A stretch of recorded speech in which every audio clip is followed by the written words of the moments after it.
سلام رفقا. اگه صبحاتون مثل یه سیرک شلوغ پلوغه، جای درستی اومدین. بیاین یکم توی این شلوغی آرامش پیدا کنیم. هممون روزایی رو داریم که انگار داریم از کوه بالا میریم. اما میدونین چیه؟ شما تنها نیستین. پیدا کردن یه چیز کوچیک و خوب توی هر روز کلی میتونه حالتون رو عوض کنه. با چیزای کوچیک شروع کنین. مثلا از رخت خواب بیرون اومدن وقتی که اصلا دلتون نمیخواد، یا درست کردن صبحونه مورد علاقتون. این لحظه ها رو جشن بگیرین. یادتون باشه همین خوشی های کوچیکه که جمع میشن و روحیتون رو عالی میکنن. خب دفعه بعدی یکی ازتون پرسید حالتون چطوره؟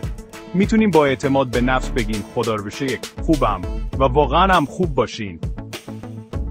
شما چطورین؟ بیاین این حسای خوب رو پخش کنین. شما از پسش برمیان.